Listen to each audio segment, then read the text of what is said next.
Karena setiap kali Bilal datang ke masjid, maka Bilal akan melihat rumah Nabi di sebelahnya, yang di dalamnya ada kuburan Rasul. Jadi kalau kita bentuk cintanya adalah kangen pengen ke Masjid Nabawi, kalau Bilal justru karena saking cinta udah gak kuat lagi berada di Masjid Nabawi, karena orang yang dia cintai telah wafat. Sehingga sejak Rasulullah wafat, berkali-kali Bilal minta izin kepada Abu Bakar untuk ikut jihad dan gak pulang lagi ke Madinah, pengen tinggal di tempat yang lain. Tapi gak diizinkan oleh Abu Bakar, sampai akhirnya setelah sekian lama membujuk Abu Bakar, bisa diizinkan, pergilah Bilal, dan akhirnya Bilal tinggal di Syam. Kalau sekarang Suriah. Di sanalah Bilal menikah. Jadi selama ini dia asik dengan cintanya kepada Rasulullah, sehingga gak sempat mikirin pernikahan. Jadi kalau masih ada yang ngerasa galau soal pernikahan, mending belajar mencintai Allah dan Rasul aja deh. Insya Allah gak akan galau lagi soal kapan nikah, gak apa-apa. Saya mah udah punya cinta yang besar, yaitu kepada Allah dan Rasul. Akan tersibukkan dengan sendirinya hatinya dengan cinta yang sebenarnya. Baru berangkat ke Syam, sampai di Syam Bilal menikah di sana. Menikah di sana, hidup di sana, sampai setelah beberapa tahun berada di Syam, akhirnya bergantilah pemerintahan dari masa Abu Bakar ke masa Umar bin Khattab. Setelah beberapa tahun di Syam, pada suatu malam Bilal menangis. Malam-malam dia bangun nangis, gerung-gerung gitu kayak anak kecil. Istrinya nanya, "Ya Bilal, ada apa? Kamu mimpi buruk?" "Enggak, justru ini mimpi baik." "Mimpi apa?" "Aku mimpi ketemu dengan Rasulullah SAW." Dan Rasulullah bersabda, "Siapa yang melihat aku dalam mimpi, berarti dia melihat aku dalam kenyataan." Aku bertemu dengan Rasulullah di dalam mimpi, dan Rasulullah berkata, "Ya Bilal, kami rindu kepadamu. Sudah lama engkau tidak mengunjungi kami ya Bilal." Setelah bangun dari mimpi itu, Bilal semakin rindu kepada Rasul, merasa bersalah udah lama gak menjenguk Rasulullah. Akhirnya Bilal pun memutuskan untuk, kalau bahasa kita mah umroh, memutuskan untuk ziarah ke makam Rasul. Berangkat Bilal dari Syam, umroh ziarah ke makam Rasul. Melihat Bilal masuk lagi ke kota Madinah, penduduk Madinah itu berasa seperti hidup lagi di zaman Rasul. Senang gitu, dan Umar sangat senang dengan kedatangan Bilal. Sehingga selesai Bilal sholat, selesai Bilal ibadah-ibadah sunnahnya, termasuk menjenguk atau berziarah ke makam Rasul dan Abu Bakar. Kemudian Umar berkata kepada Bilal, "Ya Bilal, sudah lama kami tidak mendengar suara azan darimu. Tolong kumandangkan sekali lagi azan seperti engkau mengumandangkannya di masa Rasul. Kami rindu ingin merasakan suasana di zaman Rasul." Benar Bilal, kata para sahabat yang lain yang ada di situ.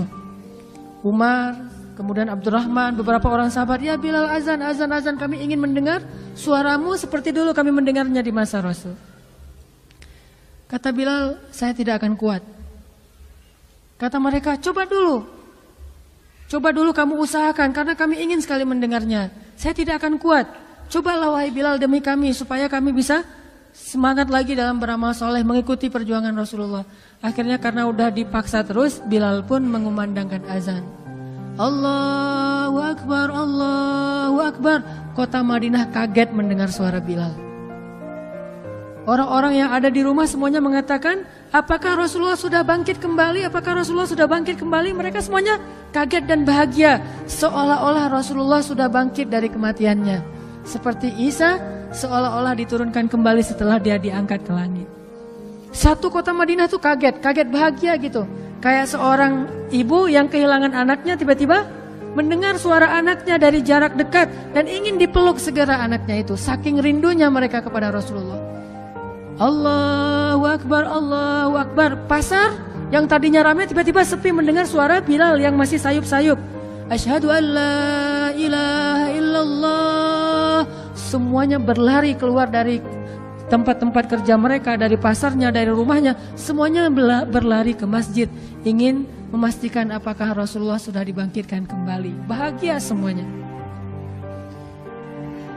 Apakah Rasulullah sudah dibangkitkan? Apakah Rasulullah sudah hidup lagi? Semuanya bertanya dengan pertanyaan yang sama. Asyhadu an la ilaha illallah. Semuanya semangat datang ke masjid, ngumpul, rame banget. Kemudian ketika Bilal mengatakan, Asyhadu anna Muhammadar Rasulullah.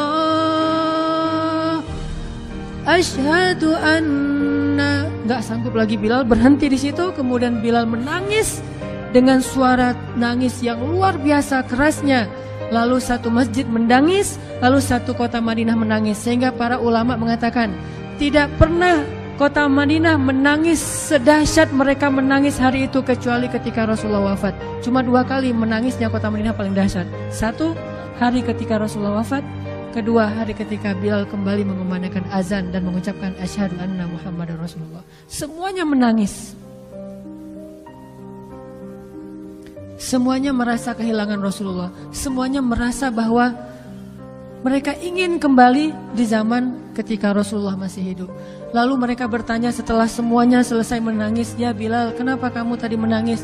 Kata Bilal, dulu biasanya kalau saya selesai mengumandangkan azan, saya akan datang ke hujrahnya Rasul. Hujrah Rasulullah itu kamarnya Rasul, rumah kecilnya Rasul. Selesai azan saya akan datang ke rumahnya Rasulullah dan memanggil, ya Rasulullah, as-salah, as-salah. Rasulullah gak keluar sampai mendengar suara Bilal memanggil beliau secara khusus. Udah selesai azan, Bilal manggil Rasul, ya Rasulullah, as-salah, as-salah. Baru Rasulullah keluar dengan wajah berseri-seri. Sekarang bagaimana saya akan memanggil Rasulullah sedangkan Rasulullah sudah bersama kekasihnya yaitu Allah Subhanahu wa Ta'ala. Menangis lagi satu masjid, satu kota Madinah. Pokoknya hari itu adalah hari berkabung sekota Madinah. Hari menangisnya kota Madinah, saking rindunya mereka kepada Rasulullah. Bagaimana dengan kita ketika mendengar suara azan dan muazin mengucapkan nama Rasulullah SAW?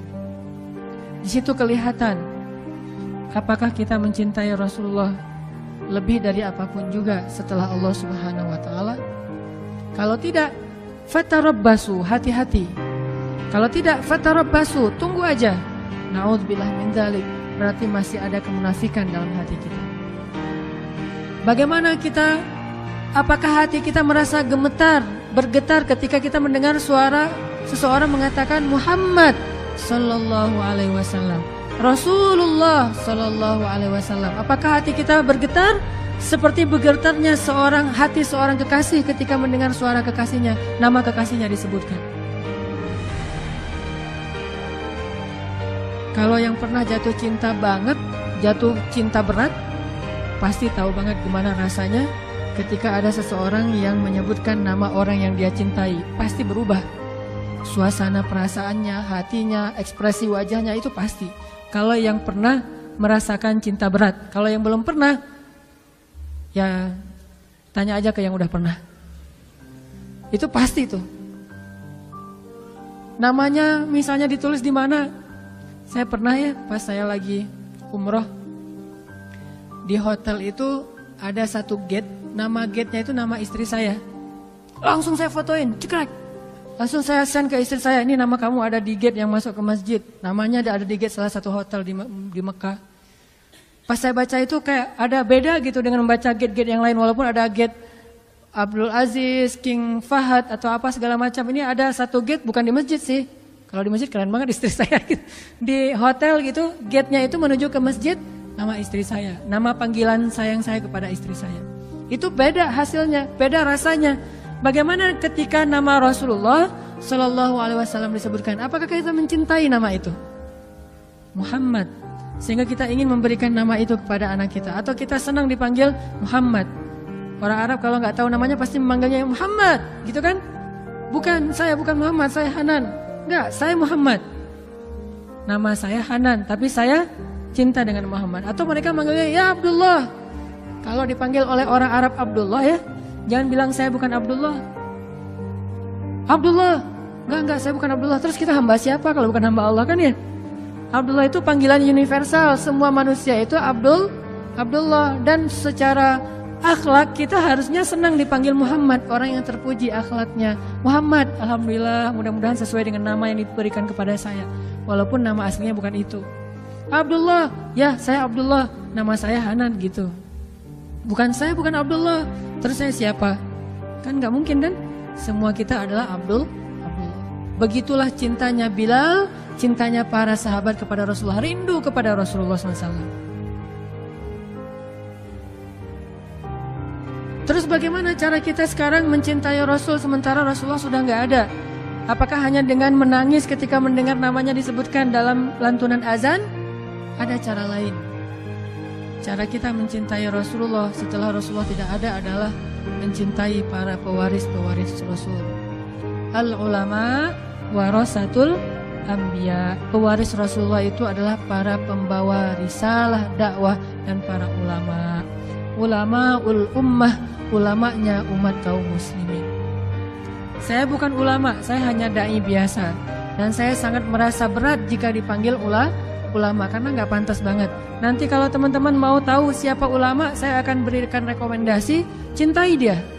Dialah pewaris Rasul. Belajar mencintainya seperti sahabat mencintai Rasul. Belajar kangen bertemu dengannya seperti sahabat kangen bertemu dengan Rasul. Belajar dekat dengannya seperti sahabat dekat dengan Rasulullah. Itu bentuk cinta kita kepada Rasulullah kalau kita tidak lagi sezaman dengan Rasulullah. Mencintai pewaris-pewaris Rasul, para ulama. Cari para ulama itu.